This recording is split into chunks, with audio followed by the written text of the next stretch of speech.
بلاخر میں نے ایک ٹھنڈی سانس لے کر کہا، یہ ہمارے چند مقرر کردہ جاسوسوں میں سے ایک تھا، اس کا نام راشد ہے۔ تم نے جب مولوی عبدالرحیم کا نام لیا تو میں بہت خوش ہوا تھا، یہی سمجھا تھا کہ شاید مولوی صاحب کی مدد کا پیغام بالآخر تم تک پہنچا ہوگا اور تم ہمارے نجات دہندہ بن کر آئے ہو۔ لیکن خیر، نہ جانے وہ کون بدبخت لوگ ہیں جو ہم سے ہماری یہ زمین خالی کروانا چاہتے ہیں۔ پہلے تو ہمیں خفیہ طور پر دھمکی دی گئی، یہ دھمکی مولوی عبدالرحیم کو کسی اجنبی نے خود آ کر دی تھی کہ ہم مسلمان یہ قصبہ خالی کرتے، ورنہ یہاں آفت نازل کر دی جائے گی اور بہت سی جانوں سے ہاتھ دھونا پڑیں گے۔ مولوی صاحب کی چونکہ پورے قصبے میں بڑی عزت تھی اور انہیں احترام کی نگاہ سے دیکھا جاتا تھا، سارے زمیندار بھی انہی کے کہنے پر عمل کرتے تھے۔ انہوں نے غصے میں آ کر دھمکی دینے والے آدمی کو بے عزت کر کے نکال باہر کیا اور اسے کوئی پاگل سمجھا، لیکن کچھ عرصے بعد ہی یہاں پر لوگ خفیہ اور پراسرار طریقے سے قتل ہونے لگے۔ ایک بار پھر دھمکی کا اسی طرح پیغام دیا گیا۔ اس بار مولوی عبدالرحیم ہی نہیں بلکہ سارے قصبے کے لوگ بھی بہت مشتعل تھے۔ انہوں نے اس آدمی کو پکڑ لیا اور اسے قیدی بنا لیا، پھر اسے گلوانے لگے کہ وہ کون ہے اور ان کی ہم سے کیا دشمنی ہے۔ اس آدمی نے کچھ نہیں بتایا۔ مولوی صاحب نے یہ چالاکی چلی کہ اسے جانے دیا، مگر 2 جاسوس اس کے پیچھے لگا دیے۔ انہوں نے ہی بتایا کہ یہ شخص یہاں سے جنوب مغرب کی سمت واقع شروپا قبیلے کی بستی میں گیا ہے۔ بس یہ پتہ لگنا تھا کہ اگلے ہی دن مولوی عبدالرحیم اور قصبے کے چند معتبر لوگ شروپا قبیلے کے سردار آٹوما کے پاس شکایت لے کر پہنچے، مگر اس نے اس سلسلے میں قطعاً لا علمی کا اظہار کر دیا۔ جب اسے بتایا گیا کہ نامعلوم شرپسند قاتلوں کے ایک آدمی کو ہم نے انہی کی بستی میں داخل ہوتے دیکھا ہے، تو اس پر سردار الٹا ہم پر برہم ہو گیا اور سخت الفاظ میں مولوی عبدالرحیم سمیت ہمارے ان معتبر زمیندار لوگوں کو بھی کوسا جو مولوی صاحب کے ساتھ یہ قضیہ نمٹانے گئے تھے، پھر انہیں بے عزت کر کے وہاں سے نکال دیا گیا۔ ہمیں شبہ ہو گیا کہ شروپا قبیلے کا سردار آٹوما بدنیت آدمی ہے، بلکہ خفیہ طور پر یہی ان نامعلوم خونی قاتلوں کی پشت پناہی بھی کر رہا ہے جو ہم مسلمانوں سے یہ بستی خالی کرانا چاہتے تھے۔ پھر ہم نے اپنے آس پاس دیگر غیر مذہب کے بسنے والوں کے سامنے یہ مسئلہ رکھا تو وہ بھی ہم سے کترانے لگے۔ پھر بعد میں پتہ چلا کہ انہیں بھی ہماری مدد نہ کرنے کی سختی سے تاکید کی گئی تھی۔ اب ہم مسلم آبادی تنہا رہ گئے تھے، ہمارا صرف اللہ تھا، لیکن ہم اپنی زمین چھوڑنے کے حق میں ہرگز نہیں تھے۔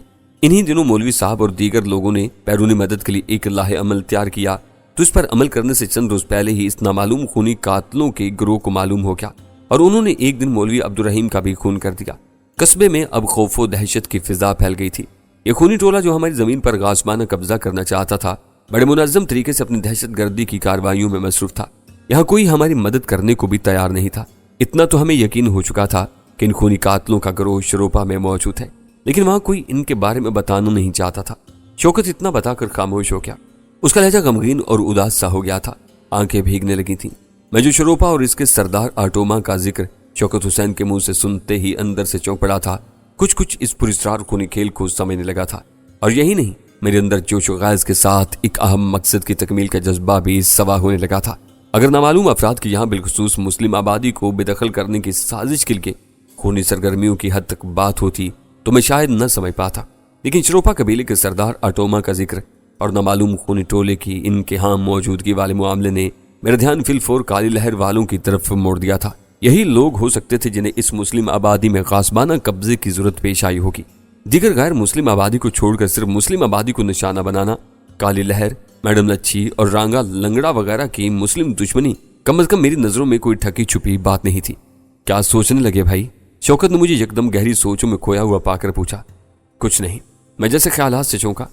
بھائی تم نے ابھی تک اپنا نام بھی نہیں بتایا، اس نے کہا۔ میں نے اس کی طرف دیکھا، ہم اب ایک ہی کشتی کے سوار تھے، تاہم اب بھی احتیاط ضروری تھی۔ اگر تو یہ وہی خونی ٹولہ تھا جن کے خونی چنگل سے میں نے فوزیہ کو آزادی دلانی تھی، تو مجھے پھونک پھونک کر قدم رکھنا تھا، کیونکہ اگر انہیں میری یہاں بھنک بھی پڑ جاتی تو صورتحال خطرناک حد تک بھیانک اور سنگین ہو جاتی۔ شوکت حسین کو نہیں پتا تھا کہ میں خود اس خونی ٹولے، اگر تو یہ کالی لہر والے ہی تھے، کا ایک اہم ترین شکار تھا۔ میں نے ابھی اسے اپنا نام بتانے سے گریز کرتے ہوئے پوچھا، تم لوگوں نے قانون کا سہارا لینے کی کوشش نہیں کی؟ آخر یہاں دور قریب میں کوئی ایسی آبادی تو ہوگی جدھر پولیس وغیرہ موجود ہو؟ میری بات سن کر وہ پھیکی مسکراہٹ تلے بولا، میں نے بتایا نا کہ ان بدبختوں نے ہمارے سارے دروازے بند کر رکھے ہیں، اور یوں بھی ہمارے پاس ان کے متعلق کوئی ٹھوس ثبوت بھی نہیں تھا۔ ہم تو یہ بھی نہیں جانتے تھے کہ وہ ہیں کون لوگ، کیوں ہماری زمین پر غاصبانہ قبضہ کرنا چاہتے ہیں۔ پھر بھی تم لوگ بھی ہاتھ پر ہاتھ دھرے نہیں بیٹھے رہے ہوگے، میں نے کسی خیال کے تحت شوکت سے کہا۔ مولوی عبدالرحیم کے قتل کے بعد اب کون تم لوگوں کی داد رسی کر رہا ہے؟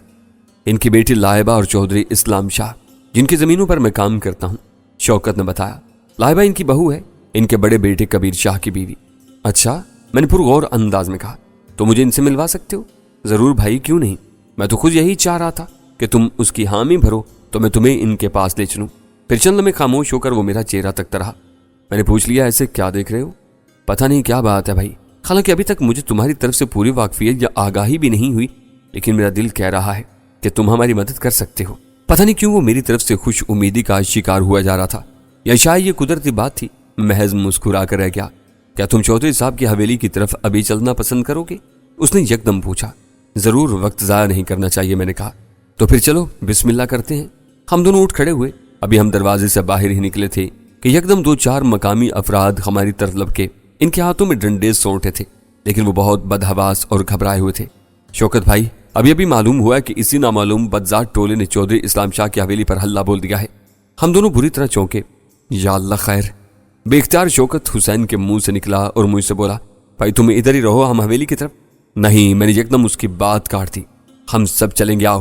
پھر شوکت جلدی سے گھر کے اندر داخل ہوا اور جو ہاتھ لگا اٹھا لایا۔ ایک ڈنڈا اس نے مجھے دیا، دوسرا خود سنبھالا، اور پھر ہم حویلی کی طرف روانہ ہو گئے۔ بستی میں اس خونی ٹولے کی آمد پر خوف و دہشت طاری ہو گئی تھی۔ لوگ گھروں میں دبک گئے۔ جو جیدار تھے وہ سب اپنے اپنے طور پر تیاری کر کے چودھری اسلام شاہ کی مدد کو حویلی کی جانب دوڑ گئے تھے۔ ابھی ہم راستے ہی میں تھے کہ گھوڑوں کے دوڑنے کی آواز سنائی دی۔ میں نے ایک دم انہیں رک جانے کا اشارہ کیا، لیکن وہ لوگ جان چکے تھے کہ آنے والے کون ہو سکتے ہیں، اسی لیے وہ سیسا پلائی دیوار کی طرح راستے پر ڈٹ کر کھڑے ہو گئے۔ مجھے انہیں سمجھانے یا کچھ کہنے کا موقع ہی نہیں ملا تھا کہ اچانک جنگل اور کھیتوں کے درمیان بنے کچے دھول اڑاتے راستوں پر 8-10 گھڑ سوار دکھائی دیے۔ ان لوگوں نے سیاہ چست لبادے اوڑھ رکھے تھے، آنکھوں پر سیاہ پٹیاں تھیں جن میں 2 سوراخ تھے۔ میں جان چکا تھا کہ یہی حملہ آور خونی ٹولہ تھا جو شاید حویلی میں شب خون مار کر اب واپس لوٹ رہا تھا۔ یہ کالی لہر والے ہی ہو سکتے تھے۔ چودھری اسلام شاہ کی حویلی پر حملہ اور بات تھی، لیکن میرے تو یہ ازلی دشمن تھے جنہیں دیکھتے ہی میرے تن بدن میں آگ لگی۔